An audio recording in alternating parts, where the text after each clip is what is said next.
وەختێ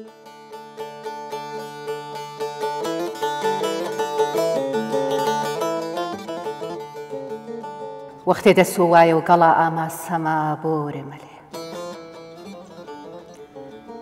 بێشەک بیەی تۆ مەڵهەما پێی خەما بۆرێ مەلێ داخنێ تەقنا ڕوومە تۆ سوور و هەنارینی مەشەو پاییز چەنێ بێ تاقەتی پەی من سەما بۆرێ مەلێ بەشکەم بە سێحر و ئادەسا گەرمی وزی شار و جەسەی تاکەی بە تاسە و دیدەنێ هەڵسە و چەما بۆرێ مەلێ چن مێوە دیمە و سەرکەلی داخێوەرۆ تا بۆ شەراب چانەی زیاتر پەیدیەی من تاسەما بۆرێ مەلێ زانی کە مۆسیقی خەمی وەختا بەدۆڕی شەو دڵی ساز و خەزانی دوورجە تۆ هەرماتەما بۆرێ مەلێ ماچانێ پاییز عاشقا ئانەن پەڕا بێتاقەتی بریان جەیاری پەوکەتێ خاتر جەما بۆرێ مەلێ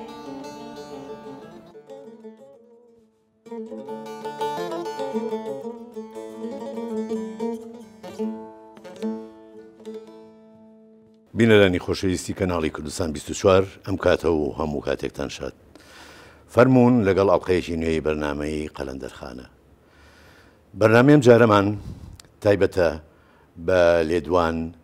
لەسەر پاییز لەسەر وەرزی پاییز و سیما و ڕەنگە گەرمەکانی پاییز لەسەر پاییز کە ئایا پاییز کاریگەری چی بووە لەسەر شاعیران بە تایبەتی ئەم بەرنامەیەمان کاریگەری پاییز باسەکەین لەسەر شاعیرانی ئەدەبی گۆران یان بڵین ئەدەبی هەورامی بۆ باسکردن لەم بابەتە ئەدەبیە برای بەڕێز برای توێژەر مامۆستا سوهەیب فاروق ئامادەیە لە بەرنامەکەمانە مامۆستا گیان بەخێر هاتی دەستان خۆش بێ و سپاس بۆ گرنگیدان بم پرسەوە زۆر سپاسان نەکەم بەخێر بێ کاک سوهەیب گیان سەرچاومانە دەستان خۆش بەخێر هاتی هەروەها لەگەڵ برای بەڕێز کاک ڕاستی جەمال کوردی و ئامێری ساز ئامادەیە لەگەڵ بەرنامەکەمانە بەخێر هاتی کاکە ڕاستی بەخێر بێ کاک ڕاستی گیان بێگومان لەگەڵ هاوکارم خەندەخان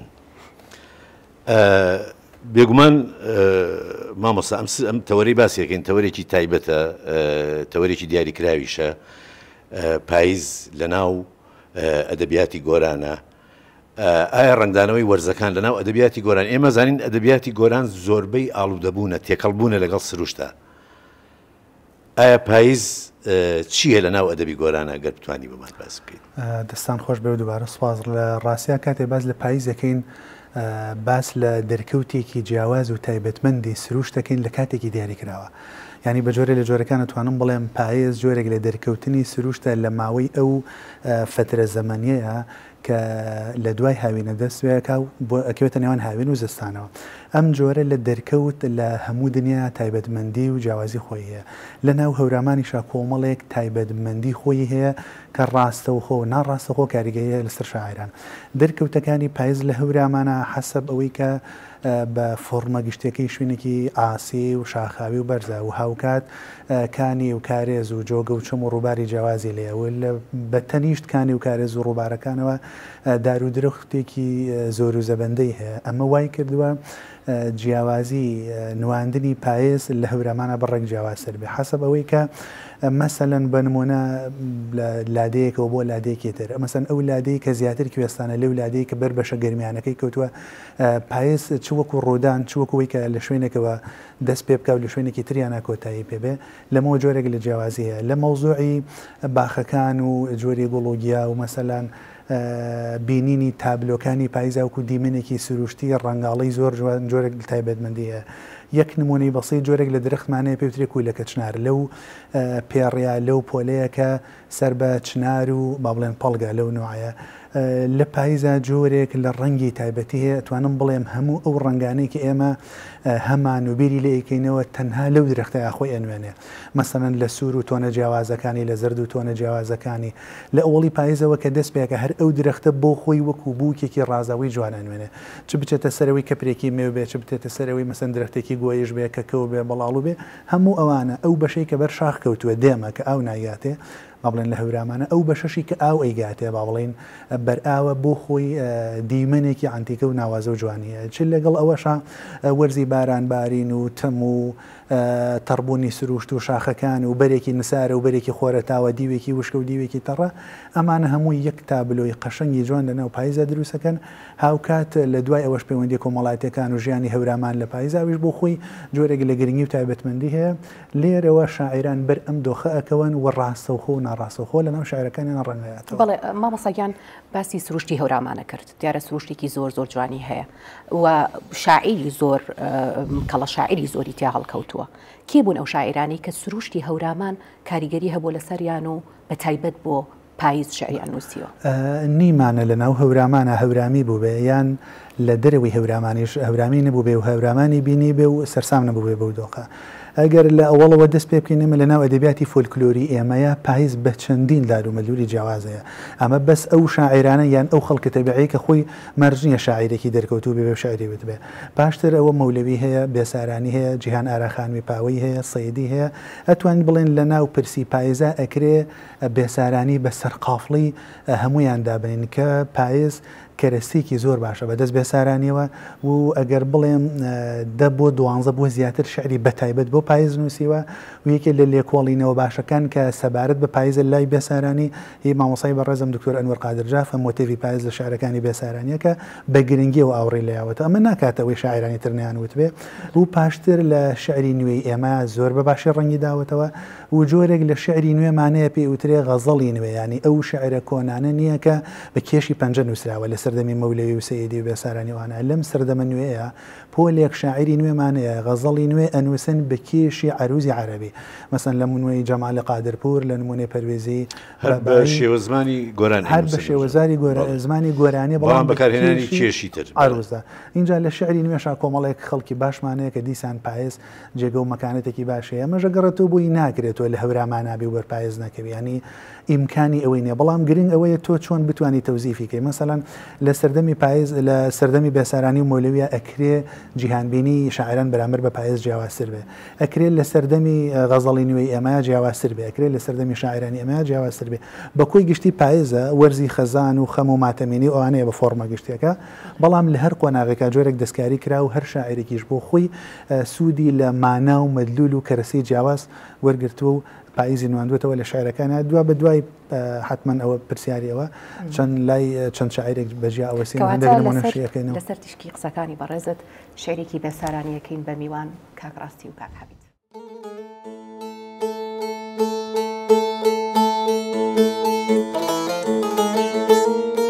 پاییز ئاماوە پاییز ئاماوە ئەو دینە و پاییز جەنە و ئاماوە بلەریان سەد تەرس خۆی ڕاه ئاماوە عاشقان سەودای دەروون تاوناوە قافڵەی سوەی زیاجە یەمەن کردەوە سێوەنگ تەمامی چەمەن تەبەق تەبەق هەور سیای دوودی تەم نەمدا سەرزەمین بە سێڵاتی خەم پەلپەل مەڕێزۆ مەگنۆ نەڕووی سەنگ بە ئەمری خالق بێدەوا و بێدەنگ بەیان بوینان دەردەداری دەرد خەزانی زایف زافەرانی زەرد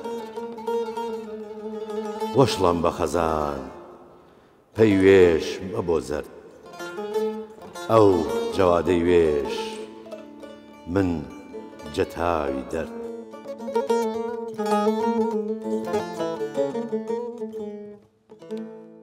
دەم خۆش کاک حەمیدگیان دەست و پەنجە خۆش بێ کاک ڕاستیگیان کاک سوهایبگیان وەکو نمونی ئەم شعری کە کاک حەمید بۆی خوێنینەوە دیارە شاعیر وەکو فۆتۆگرافەرێک وایە بەڵام ئەم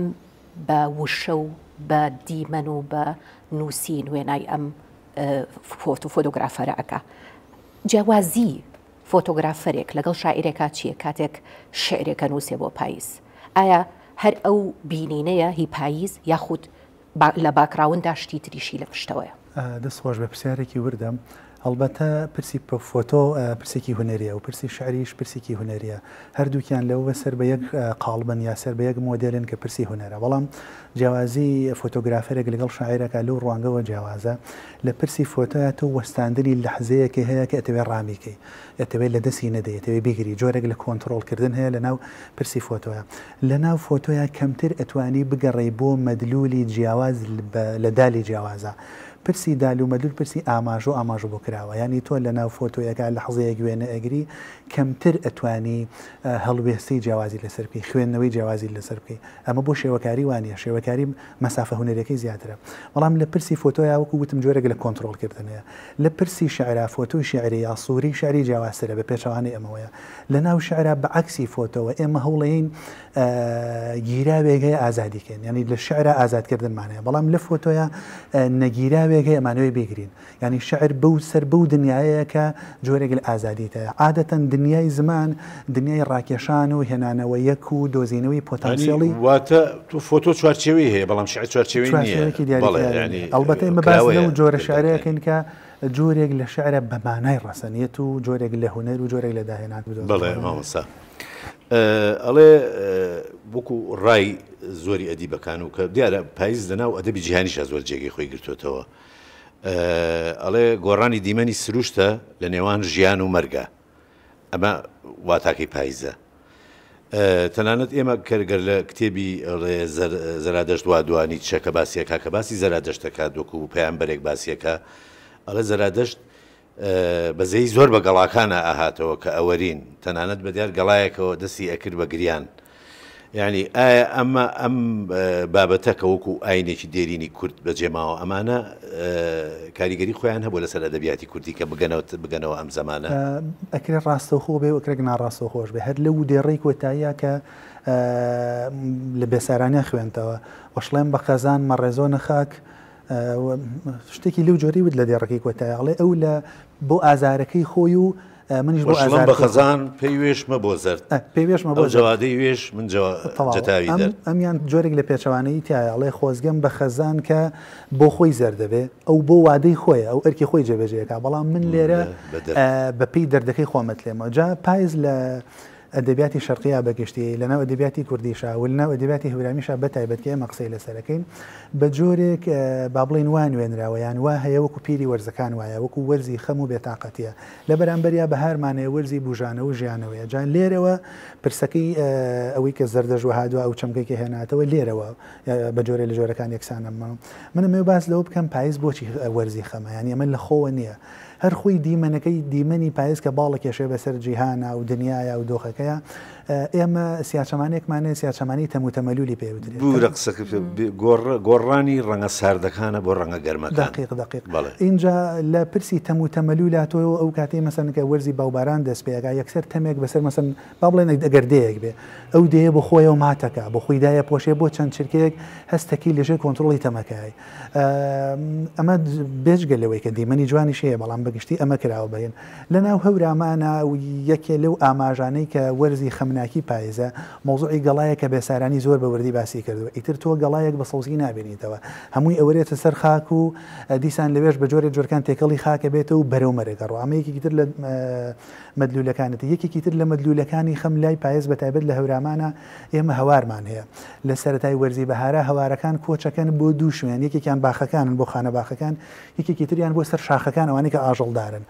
لەم دۆخەیە لە مابینی بەهار و پاییزە خەڵک لە گەشت و گەڕان و جۆرێک لە پەیوەندی و اینجا بینینی عاشق و معشوق و سەرداریکردن و جۆرێک لە حەیەویەدەیە لە پاییزە ئەم جۆرە لە حەیەوێت قوفڵ ئەدرێ ینی مرۆڤەکان ئەگەڕێنەوە بۆ ماڵە وەک جۆرێک لە سەربوون ئەڵبەت بە سەربوون بەمانە نێگەتیڤەکەینە لە سەردەمێکە کە پاییز لە هەوارێکە مەسەلەن ئەویتری معشوق کەپرەکەی جۆرە لە سواغداوە و گوڵی ناشتووە و ئاگردانێکی دروست کرد و جێدەستی خۆی عاشقانە و ئیستاتیکیانە بە هەوارەکەوە دیارە لەگەڵ یەکەم بارانی پاییزاوکو ئەم دۆخی ئەمریکەتیان ئیتر یادگاریەکانی ئەویتری معشوق ئەسڕێنەوە ئیدی شوێنێک نییە بۆ پەیوەندی نێوان عاشق و معشوق ئیتر جۆرێک لە گەڕانەوە و جۆرێک لە ئەس و جۆرێک لە دڵتەنگی و هەموو ئەوەی کە پێشتر وەسڵ بووە ینی جۆرێک لە کۆنتاکت بوو لە نێوان عاشق و معشوق یا ڕەفیق برادەر دۆست کەسی نزیک وانەیە جۆرێک لە قوفڵی لێ ئەدرێ جۆرێک لە پەیوەندی بەرەو ساردبوونەوە چێ و وزای دەنەوەش کە باسم کرد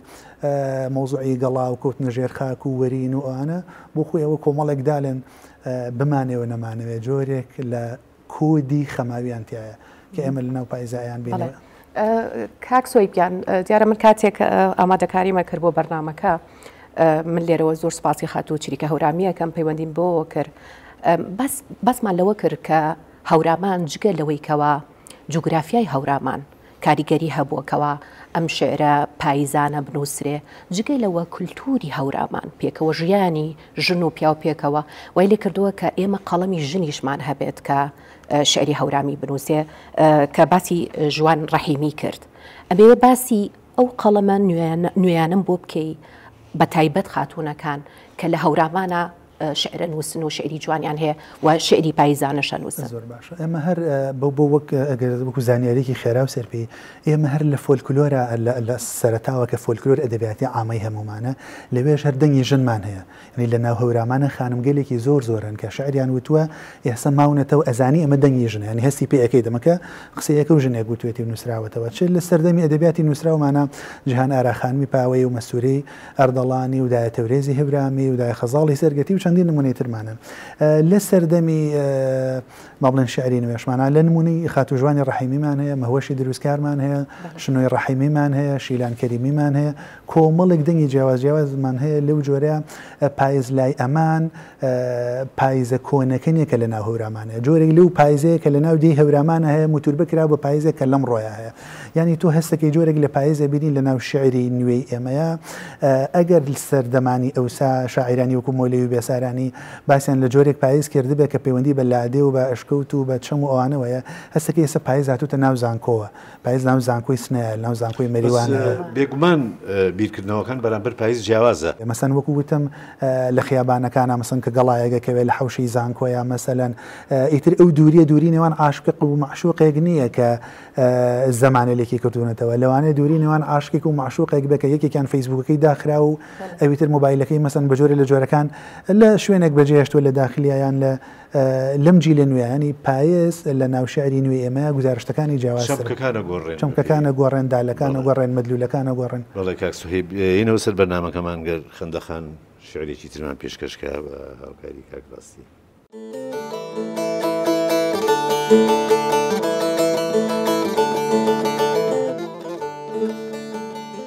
هو ئاشنا بە حەقیقەت و ئی زەخمە جەسێ بەرۆ حەسرەتە کە وێردی وەرهۆرز و سینە منە دوێ ڕۆجارێ باکرێ ماتڵێتنێ هۆجە من دوور و دلێ من نەژوو ژیاوە وەرهەیوانە و ورکەی منە وڵاویان وەنەوشە بدەم عەترۆ هەناسێوەت ئەرێ تۆ ڕاشاو من نقطە سەرێ خەت و ئیگرت ئەوە ڕێزای بە وەختێ و کە پاییز درێژەی غەریب و سەرگاردانی ما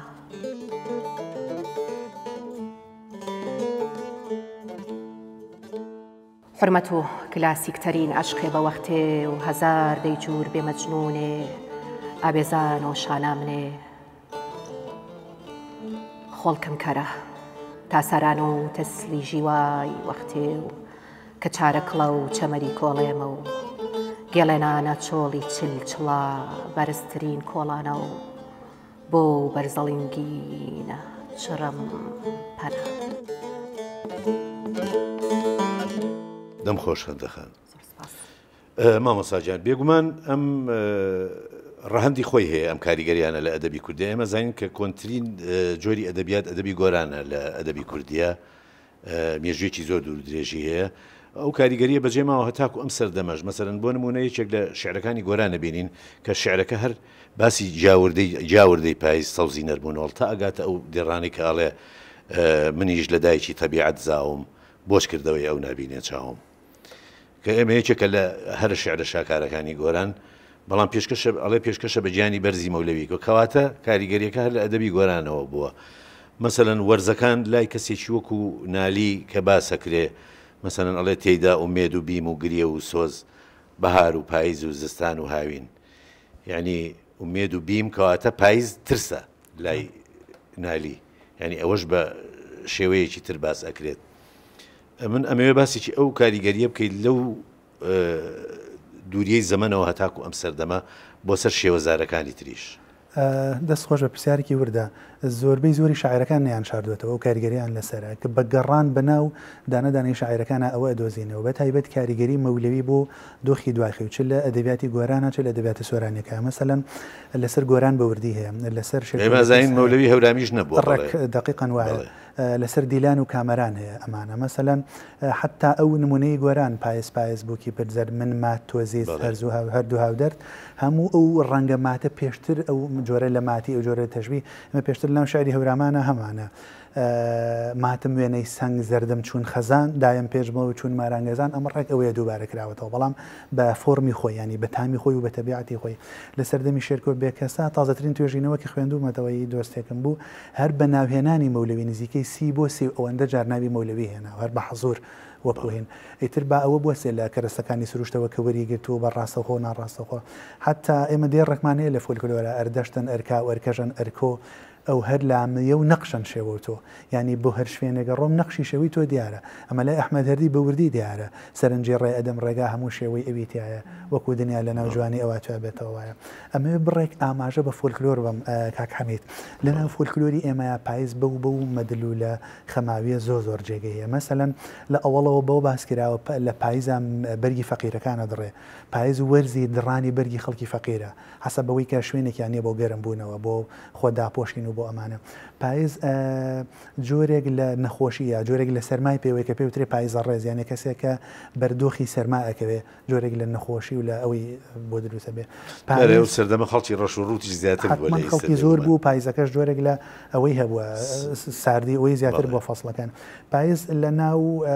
دیسان بە خەستی مەدلول و مانای خەمی هەیە لە شعری ئێمەیە ئێستا لە ئێمە ئەگەر کەسێک بەهارینەوەی ئەڵێ جگە لەوەش بەواتای سەرماژێت جگە لە بە وردی بە من چێژ و هاروەش و سەرمەستان من چەنی پاییز قەرارم بەستن ئەڵێ من بەهارم بۆ چییە کە خۆش و سەرمەز بێ من بۆ خۆم قەرارم لەگەڵ پاییزا بەستووە عادەتەن ئەمە ئیدیۆم و قسەی ئەوانەیە کە جۆرێک لە شکستیانە ناوە لە خۆشەویستیان جۆرێک لە دووریان هەیە لەگەڵ ئەویترا دیسان پاییز وەک هێز وەک دەسەڵات باسکراوە بە حاکمەکەی خەزان کەوتەن ڕەباخان ماڵاشرەکەوای پۆشتە و پەرداخان ئەڵێ پاییز وەکو حاکمێک هات و دانەدانەی ئەو کەوایانی ئەو گەڵایانی کە بەبەر درختەکانە بوون وەراندی و دایتەکان و خستە ژێر پێی نازاران و ئەوانەوە ئیتر بەم مانایە زۆر هاتووە ئیتر وەکو گوتم لای مەولەوی تۆزێک دەستکاری کراوە لای بێسارانی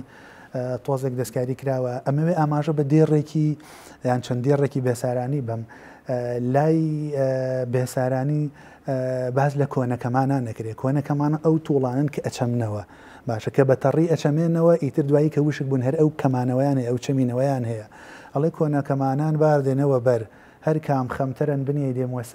بنێ دێموە سەر کۆنەکەمانێ تاجە قامەتم دار و نیشانێ بە بەرگی خەزان بپۆش دێ سەنگم تا نیشانە بۆ جەزەردی ڕەنگم دیسان خەزان وەکو مەدلولێک بۆ نیشانەی ڕەنگی زەرد و خەم لەوەیە حەزوریە ئەڵێ ئەو دەمەی کە ئەمرم لەسەر قەبرەکەم بەو کۆنەکەمانانە دامپۆشن کە کاتی خۆی تەڕ بوون چەمێنراونەتەوە ئێستا پیر بوون و بەو چەمانەوەی هەر مردوون ئەوانەمە دیسان لای مەولەوی ژەیە تا ئەلفی باڵام وێنەی نون نەکە وەکو فۆلکلۆر چۆن شتێک زۆر بەجێماوە لە ئەو پرسی خەمەیە ینی زۆر بە وردی زۆر بەبەت نمونەی شعری فۆلکلۆر ئێمە لای ئێمە مەسەڵەن بیستمانە کە زۆر بەکاریاڵە چی ڕەنگزەردی خەزان خەتای پاییزە ڕەنگزەردیەکەی من دووری عزیزە من هەر پێم وابێ ئەوە شێوە گۆرانە گۆڕاوەتە ڕێک ئەوەیە ڕەنگزەردی خەزان خەتای پاییزەن ئەوە بنونەکە دەرەکەی شعری گۆرانە ڕەنگزەردیەکە و من دووری ئازیزن طبعا لە هەر شوێنەکە ئازیز پاییز هاتوێ ئازیزیش بۆ هاوکێشی و هاوقافەیە هاتووە مەسەلەن لە فۆلکلۆرە یاخوا قەت نێوە فەسڵەکەی نۆرۆز و پیرۆزەکەەوە ڕێک وایە یاخوا قەت نێوە فەسڵەکەی پایێز نەگنەوە بیرم کۆچەکەی ئازیز ئەڵە یاخوا قەت پایێز نێتەوە بۆی من دیسان کۆچەکەی ئازیزم بیر نەکەوێتەوە یان مەسەلەن پایێز ئاماوە ڕنگ زەردی پەیچەم چین مە ڕێزۆ خەموەبانی خەم چەند بە وردی باسی کردو دیسان لێرە خەمەکە زۆر زەقراوەتەوە. کاک سوهیبیان زۆر سپاس بۆ ئامادەبوونت سپاس بۆ ئەو هەموو زانیاریانەی کە ئەم شەو لە بەرنامەی قەلەندەرخانەیە بە ئێمەت بەخشی دووبارە بەخێرهاتن دەکەین. دەستان خۆش بێ ئومێد دەکەم توانی بێتمان شتێک لاپەڕێکی تازە بەسەر پرسی پاییز و شیعرە هەڵبێنەوە دەستی ئێوەش خۆش زۆر سپاس بێگومان ئەمانە شتێکی نوێ بوون بۆ وەکو زانیاری بۆ ئێمە. زۆر سپاسی کاک ڕاستیشەکەین 250 خۆش بێ زۆر سپاس و زۆر سپاسی هاوکارم کاک حەمیدی شەکەم. ئازیزانی قەلەندەرخانە بە شعرێکی جوانی پاییزانە کۆتایی بە بەرنامەی قەلەندەرخانەی ئەم شەومان دێنین تا دیداری داهات و هەر شاد و سەرفراز بن.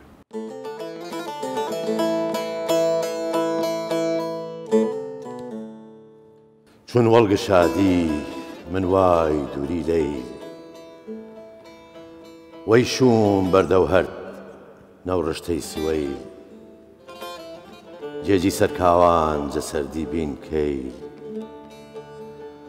بۆ مەدان چون بۆی بێوەفایی لێی